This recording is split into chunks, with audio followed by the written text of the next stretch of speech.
Selanjutnya ada pertanyaan yang ketiga dari Mbak Cynthia, ya. Ini ada pertanyaan terkait tentang persepsi masyarakat. Seperti begini pertanyaannya.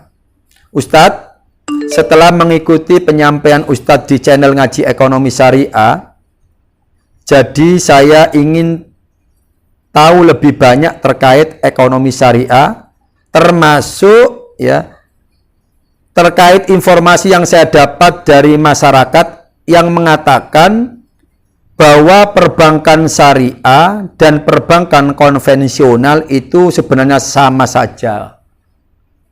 Apa benar Ustadz? Ya, yang saya tangkap dari masyarakat pada umumnya seperti ini. Terima kasih sebelumnya Ustadz. Wassalamualaikum warahmatullahi wabarakatuh. Ya, Mbak Cynthia yang sangat saya muliakan dan saya ucapkan terima kasih sudah mengikuti channel ini dan sudah mengajukan pertanyaan yang luar biasa, menurut saya cukup bagus ya. Ya, intinya pertanyaannya Mbak Cynthia ini bertanya terkait tentang persepsi yang beliau tangkap dari masyarakat secara umum yang konon katanya perbankan syariah ya atau ekonomi syariah secara umum lah itu sama dengan perbankan konven atau ekonomi konvensional pada umumnya. Ya. Izinkan saya menjawab Pak Cynthia dan kepada semua pemirsa dan pendengar channel Ngaji Ekonomi Syariah dimanapun berada yang sangat saya muliakan. Ini mungkin kesempatan juga bagi saya untuk meluruskan dan meyakinkan ya kepada seluruh masyarakat ya khususnya yang mengikuti channel ini. Saya kira tidak benar ya, tidak benar artinya salah kalau kemudian masyarakat mempersepsikan ekonomi syariah sama konven sama atau perbankan syariah dengan perbankan konven itu sama. Beda. Bangunannya aja sudah beda. Ya, sempat saya singgung di awal-awal ya tema yang lalu ya. Yang paling fundament bedanya itu di akad. Jadi kalau konven itu jelas berbasis bunga. Karena mereka ngambil untung dari akad hutang piutang. Sementara yang syariah ini akadnya adalah tidak hutang. Tapi seperti yang saya sampaikan dulu, ya di tema-tema channel yang dulu, itu akadnya murabaha bagi yang konsumtif. Bagi yang produktif bisa mudharabah, bisa musyarakah, bahkan bisa ijarah. Nanti tema ijarah akan saya sampaikan kemudian. Jadi tidak ada akad hutang dalam perbankan syariah itu nggak ada. Nggak ada. Ya, nggak ada. Sekali lagi tidak ada ya akad hutang piutang dalam konsep syariah atau perbankan syariah. Andaikan ada pun yakin ya itu murni qad. Artinya apa murni qad? Ya memberikan ya hutang murni dan mengembalikan jumlahnya sama dengan yang diterima. Hutang 1 juta kembalinya juga 1 juta. Itu andaikan ada, andaikan. Tapi praktek yang di perbankan syariah tidak ada. Adanya adalah murabaha, musyarakah, mudharabah, ijarah, ya. Itu yang ada. Ya. Yang ada seperti itu. Nah, itu dari sisi praktek dan konsepnya. Saya mungkin bisa menangkap dan ini saya lanjutkan. Mungkin masyarakat itu kenapa kok sempat dan sampai punya persepsi yang menyamakan seperti itu. Mungkin kebanyakan masyarakat itu melihat dalam kulitnya, luarnya saja. Bahkan saya pernah mendengar sendiri dalam sebuah forum ketika saya jadi narasumber, ya seminar itu mengatakan bahwa kadangkala mereka tetap mengatakan bunganya bank syariah itu tetap lebih besar daripada bank konven. Kadangkala malah seperti itu, kadangkala yang saya terima. Ya, ya. Mohon maaf ya, para pemirsa, pendengar, pecinta channel Ngaji Ekonomi Syariah dimanapun berada.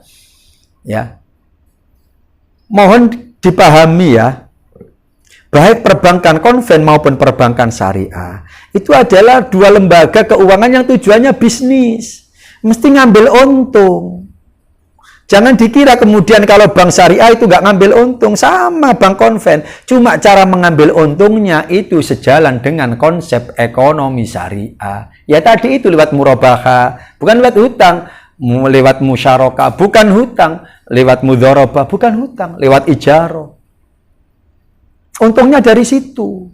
Dari jual beli kalau murabahah. Kalau mudharabah musyarakah dari kerjasama bagi hasil. Tapi bukan hutang. Sama tujuannya ngambil untung, itu karena tujuannya bisnis.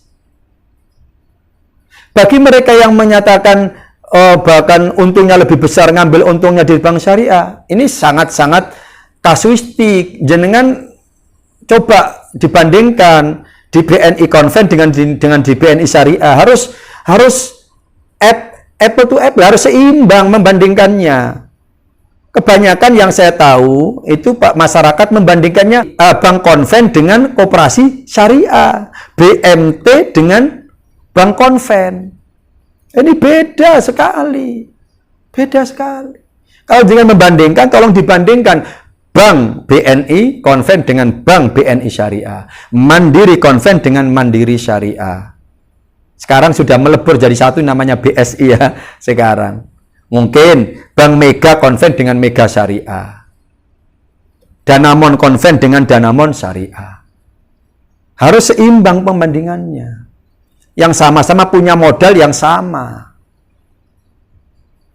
Dan andaikan, mohon maaf, andaikan kok ternyata tetap lebih mahal syariah. Bukan kemudian syariah yang nggak syar'i. Karena memang murah sama mahal, itu bukan kriteria syariah.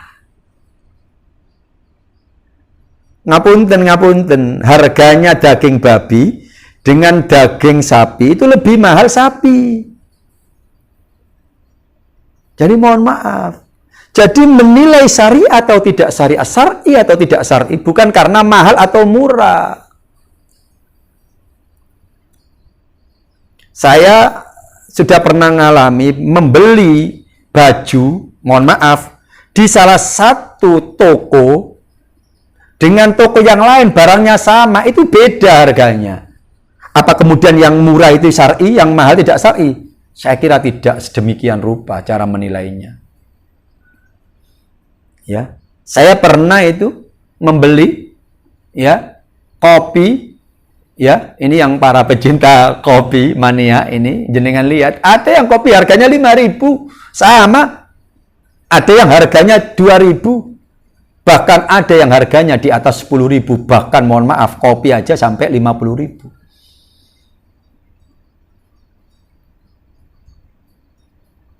Setelah kita lihat, apakah kemudian yang murah itu mesti syar'i, kemudian yang mahal nggak syar'i? Tidak. Tidak. Itu sangat terkait dengan kos biaya yang dikeluarkan oleh masing-masing pelaku bisnis, pelaku usaha. Kalau jenengan beli kopinya, mohon maaf, kok katakanlah ya di TP, di Royal, ya mesti mahal lah. Walaupun kopinya sama, bahkan kualitasnya sama, umpamanya pun dengan yang lain, yang di tempat lain yang kos usahanya tidak mahal. Jadi sekali lagi, itu asumsi yang bisa saya, mohon maaf, pilihan-pilihan jawaban yang bisa saya kemukakan. Atau bisa jadi, mohon maaf, bisa jadi orang yang mengatakan, menyamakan, itu dianggap karena apa? Karena hanya ini Ustadz, syariah itu hanya ganti kelamin, hanya ganti nama aja, kulit prakteknya konven. Nah, mohon maaf, kita sebagai umat Islam, mohon maaf ya. Kalau tidak punya komitmen untuk membangun konsep ekonomi syariah, kapan lagi? Kapan lagi kita akan membangun konsep syariah?